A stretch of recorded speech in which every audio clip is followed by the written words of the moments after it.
My fiancé cheated on me with my father. Me 27 meters, fiancé 26F, call her L. My father 52 meters, call him B. My mother 50F, call her R. Like many who've had something like this happen, I never thought something like this would happen to me, but here we are. I've never used Reddit, but I've seen stories from here on TikTok, so I thought I'd give this a shot for any advice you all could give me. From listening to some other stories, you all like backstory. I'll try and be as clear and precise as I can, but it's only been a week, so if I start to lose it during the telling of this, I'm sorry. Elle and I met in her freshman year of college. We were both dorm in the same building where we eventually met. We later found out we lived 2 towns away from each other, so whenever we went home, I let her drive with me. It was only added like 20 minutes, so it was no big deal. After multiple trips and hanging out at school, we started to date. I have a close-knit family, as did she, so we told our families right away. I had met hers plenty of times when dropping her off, but it was nothing more than an introduction and exchanging pleasantries. Both of our families accepted each other with open arms and our relationship grew.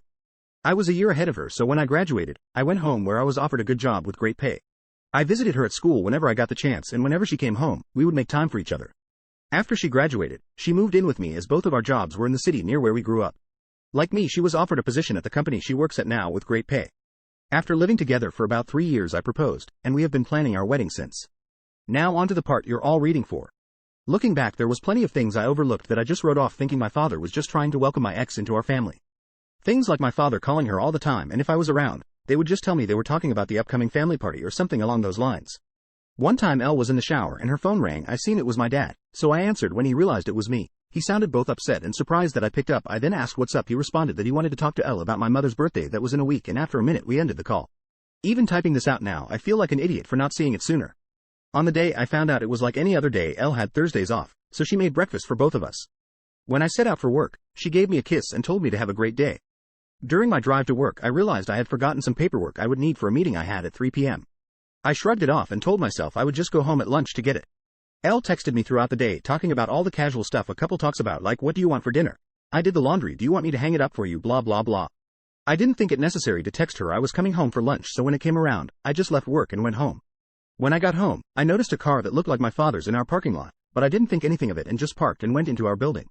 When I opened the door, I was met with a scene out off a movie where a man comes home early and catches his spouse cheating, such a cliché.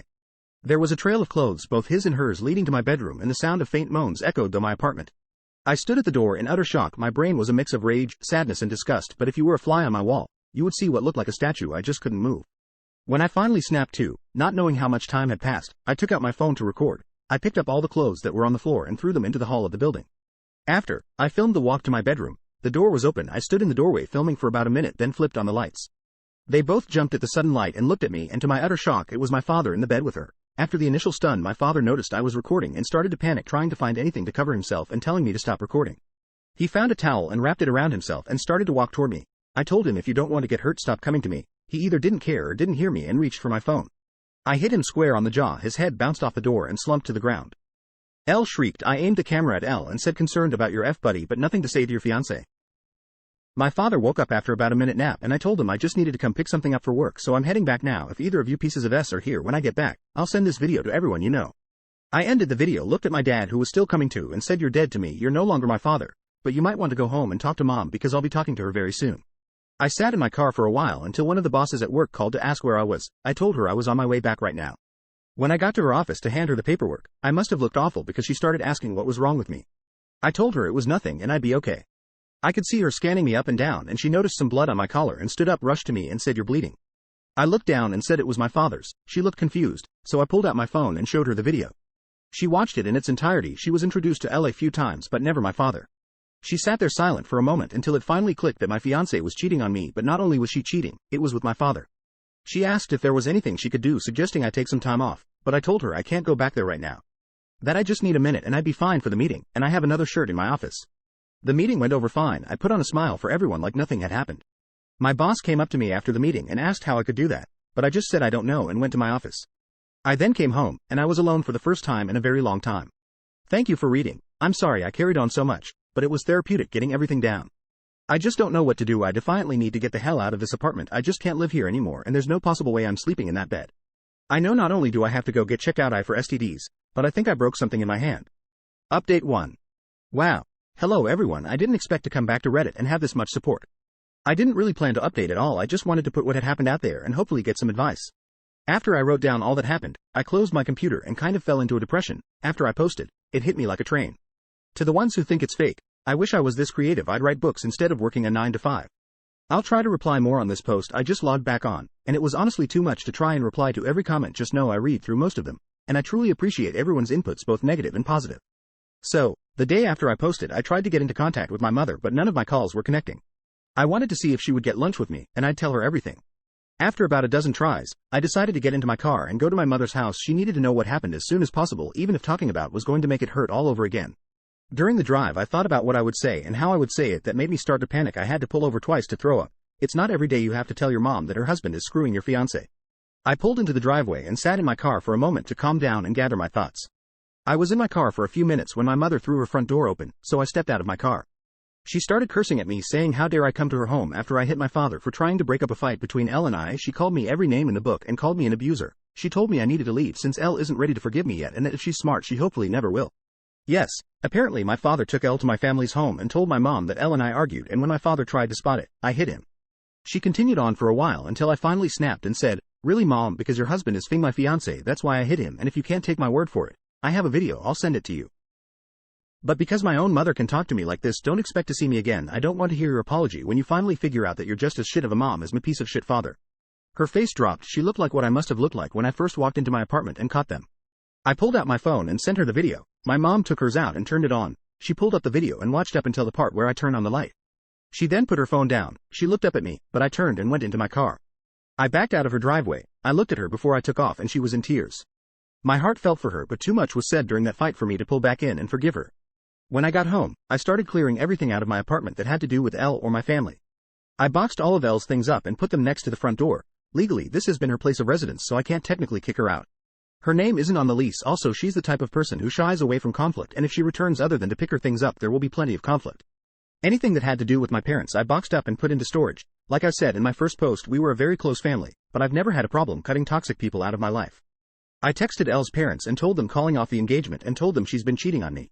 I thanked them for everything they've done for me. Our relationship was still building, but they were kind and supportive of me, so this just added more hurt to the mix. I finished by asking if they would come pick up all of her belongings. I haven't gotten a response from them yet, but I'm hoping they come grab her things, so Elle doesn't have a reason to come back here. Update 2. Hey everyone, I'm sorry I haven't updated in a while. I wish I could say I'm doing great, but that would be a lie. Everything hits me in waves. I go from just being numb to boiling with rage. I haven't had a happy moment since I found out. Other than a few friends, I don't really have anyone IRL, especially since my family turned out to be S******. Quite a few things happened since I posted last. It's been about a month, so this update will tell all that's been going on. After my last post, I decided to get the ball rolling on everything that needed to be done, like getting tested, finding a therapist, moving, and of course buying a new bed. I started by calling my doctor's office telling them I needed to get tested and to refer me to a therapist. I had my first appointment with a therapist 2 weeks ago and we decided to continue once a week. I also got tested last week, but it'll be another week or so until I get the results, cross your fingers for me.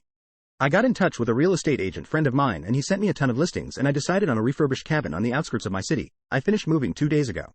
When I finished moving, I called Elle's parents. When they picked up, I told them I moved out and Elle has still yet to pick up her things and that the landlord will start showing the apartment in a few days, so someone better pick her things up before the landlord throws it out. That must have lit a fire under them because the next day my former landlord texted me thanking me for getting the apartment emptied out. No one knows where I live now other than the friend who set me up with this place, so I know Elle or my parents won't be dropping by. The only thing that sucks about this place is I traded a 10-minute walk to work to a 45-minute drive. My phone has been blowing up with texts and calls from Elle, both my parents and some of my friends, but I have no interest in talking to anyone other than my therapist. At work, I've been a ghost. I go in, get my work done and leave. On the rare occasion I have to talk to someone, I put on my fake smile and pretend everything is okay. My boss from my previous post has been trying to check in on me more, but I don't really tell her anything either. I just tell her I appreciate it, but I'll be okay. Truth is, I don't know if I'll be okay. I get that time heals and all, but I feel like that's only relevant when you're dealing with one issue, not when you lose who you thought were the 3 closest people in your life all at once. A huge part of me died and there's no chance of resuscitating it. The meetings with my therapist are going well. I suppose I've never done therapy before, so I have no reference on what good therapy is. We do get along alright, and she really seems genuine in wanting to help. The first session was us getting to know each other and delving into what brings me to her, nothing in depth but me just telling her what happened in my own words. The second session we went a bit deeper. She asked me about the relationship I had with my parents. I told her up until now it was great. We talked often and always communicated well when something was wrong and that I grew up in a great home, but that all means nothing now. She asked why I cut my mother out of my life. I told her she said things to me I wouldn't say to someone I despised, then told her there's no way she can come back from that. At the end of our last session, I gave her the link to my page on here so she can read more about how I feel and what's going on in my head. I feel like it's easier to type things out than it is to speak it. So, if you're reading this, hi doc.